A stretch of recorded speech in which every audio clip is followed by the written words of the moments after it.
I am here today with DarkSoulsThug, Micah.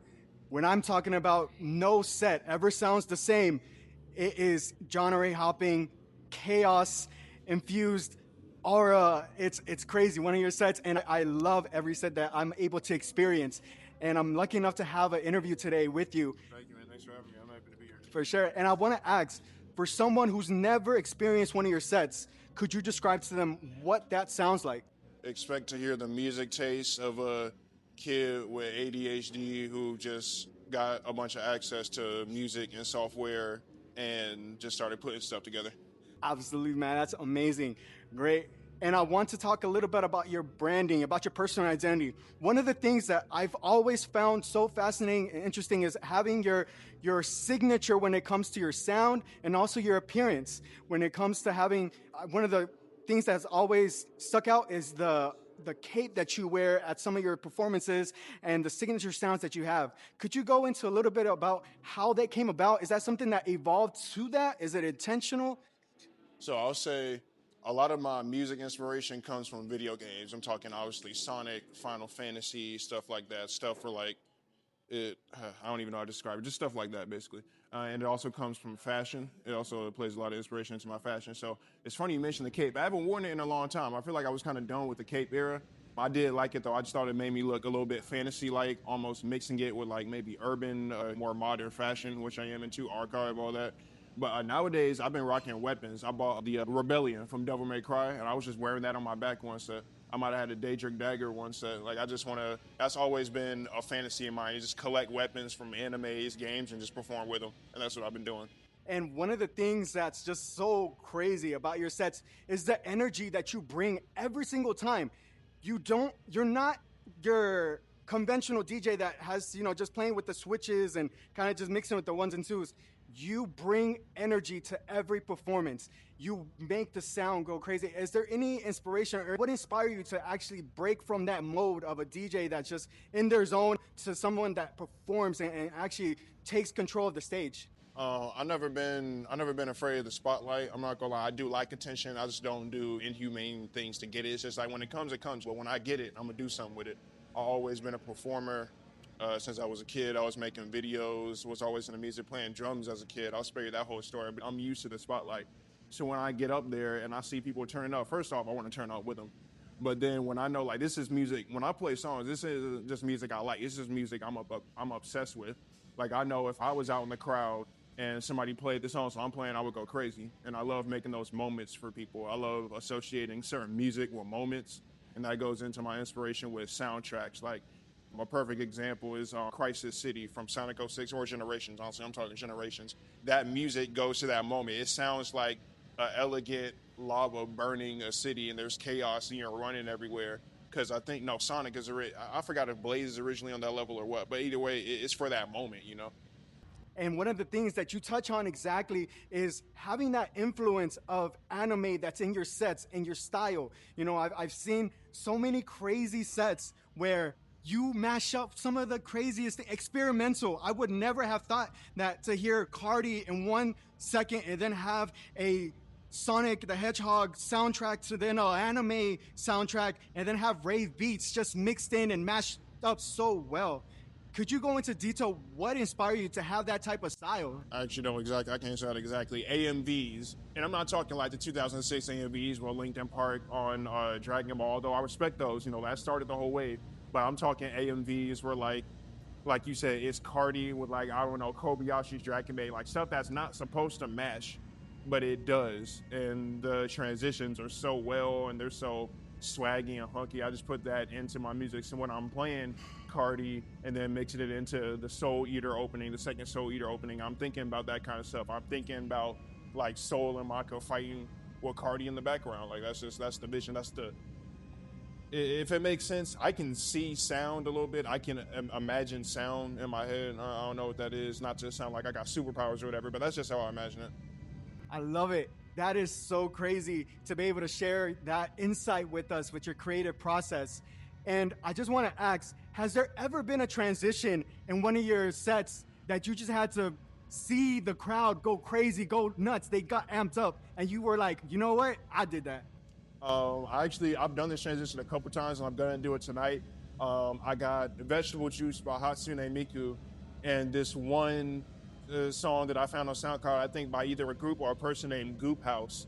And it's like a dubstep rhythm trap remix of Let's Dance Until the World Ends, that song. And it just sounded, once I found that mixture, it just sounded so well. And it goes crazy. Like the furries, we have the furry rave, they gonna love it because they love that. It's so many sounds in that song. It's like it's gonna take your attention. It's an attention taker. It's perfect for people like me who ADD or HDD. That's like seeing colors and a bunch of crazy ear candy. So that's definitely one transition. If I had to name another one, this is when I was back into DMB. I was playing this game called Nikkei for a little bit. Nikkei. It's a mobile gotcha, dare I say, gooner game. But it has some dope ass music. Cosmograph, he's the one of the main composers for that. Dope ass music. He had this one song that was in there, and then I was listening to this one DMB artist named Goki. Yeah, I think that's how Goki, Gookie, something like that.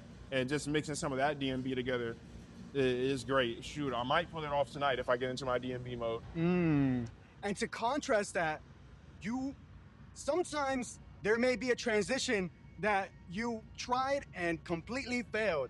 Is there any times where it was like, oh man, that really didn't hit? Any funny stories to share about it? I got some funny stories. It's not necessarily about transitions, but when I first started DJing, I did a party at my college, and they wasn't really fucking with my sound. I was in the middle of Carrollton. They wasn't fucking with my sound. Even though I was trying to match, I was playing some stuff they wanted to hear, but I'll admit, as a DJ in the beginning, I didn't, there's some stuff I didn't realize. I know how to cater to the crowd. Everybody don't want to hear just what I want to hear, you know? So you got to put the ladies first sometimes. You got to get the ladies moving. I understand all that.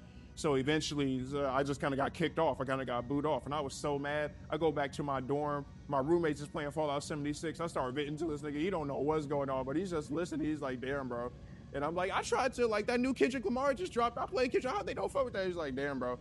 I drove all the way back home. Carrollton, an hour from Atlanta. I drove all the way home in silence, just venting, just mad. Like, bro, I think that's the funniest one. I so laugh about that now. Any other says, I can say I felt self-conscious because, like, I might have stopped the song by accident. Maybe, you know, I might have crashed out on the BPM of a transition. But there's stuff like that's mostly small. But that first story, I think that's the funniest one. I feel it. So crazy. So what I want to also ask is that when you're in that creative moment on stage, do you plan for your sets or do you go live and just go based off the aura of the crowd? It's very unorthodox. I did plan my furry set, but I do plan to go off script a little bit. There are some gigs, there are some events where, like, it really depends. Like, let's say I'm at a Halloween party I did. It's just a party, you know, no pun intended, but, you know, it was just a party. So I was like, I'm not going to practice or anything. I'm just going to do whatever. I'm going to play party music, nudie, Cardi, all the newest stuff. Like, put a little bit of me in there, too. But for something like this, it's a big rave, big crowd. I got the stage all to myself. I can do whatever I want. Yeah, I got a plan. I'm coming with a plan, and I might go a little off script because that's what I do. I know myself. I'll come in with a plan and still not follow it. When I'm making music, I'll be like, I'm gonna make this type of song, and it end up sounding completely different. Sometimes I'll do a transition like I'm gonna do this song, and then last second, oh, actually I'm gonna do this song, and I might pull it off, I might not. So it's really just all about the moment. I love that. I love that, to be able to live in that moment and be able to adjust for it. Quick lightning round. Right. So I'm going to ask you some questions, and you tell me what comes to the top of your head. All right. What is one anime character that you would say has the same type of presence that you do on the stage? Not an anime character, video game character. Dante. Dante? Okay. Awesome. I love that. Also, what would you consider a dream collab, alive or dead? I need Skrillex. I need, cliches about Cardi. I want to work with Cardi, not gonna lie, that would be fun. I'm listening to a little ISO recently. I want to see what he got. I need Toby Fox, the Undertale creator. He made great, that whole thing. I still sample Undertale to this day. I need him. And if I had to go with somebody dead, I need Prince. I watched an interview on him, and his music, like his method of creating music was real interesting. I would have loved to work with Prince. Awesome. And what is one song that never fails to amp the crowd? So what stuff comes to mind? Motherfucking shit. EA by Young Nudie. Okay, awesome. Awesome, love that. Great. We're here at Ravefurrest, and I want to ask, what can the people expect from today's set? Fast-paced, hard-hitting, audio, colorful, like if that makes sense, like what I talked about earlier. You're going to be able to hear some colors. and just me having fun, tweaking out on stage. I'm not gonna pass out, but if I do pass out, leave me alone. I'm gonna wake up in 2 seconds and I'm gonna still do that transition. Hard. Yeah. Micah, DarkSoulsThug, you have had an amazing 2025. You have blessed ears of Atlanta listeners. You have really been on your wave. I want to ask you, is there any projects that the people can look out for? Any events that they need to pop out for that they need to know about? Projects, if we talking music, I don't have any. I am working on dropping music more often. I did just drop something on my birthday that's out on my SoundCloud, Spotify, Apple Music, all that, DST night, because that's how I described the night that I had on my birthday. But when it comes to making music, I'm helping a lot of my friends with projects, like making music with my friends, Saka and Jardy. I haven't been working on my own projects that much. I have kind of been playing around with music. But in terms of music, nothing is confirmed, but I promise stuff will come out. And I don't mean in like 5 years, like Whole Lotta Red. I promise stuff's coming out. Expect something every couple months, weeks, I dare say. As for DJing events, shoot, I get booked like almost every other week now, and honestly, I can't even like guarantee what's gonna happen. I might get something to do tomorrow. Like, just honestly check my Instagram. I don't be on there much, but I keep it music oriented. I troll every now and then, but that's where I announce all my stuff. So if you just want to see where I'm at, just check the gram, check, I don't know, ask around. That's all I can say. Awesome. I love that. Can you reveal to the people right now the inventory that you have that are unreleased edits that are waiting to be able to just kind of give a number, if you can, what you have in the vault, number-wise?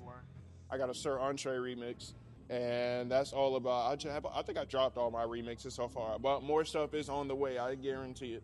Okay, awesome. Micah, thank you so much for today's interview, blessing us with with your thoughts, your creative process.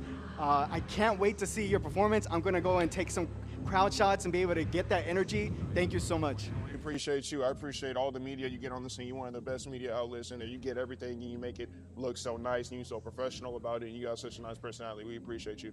Thank you so much.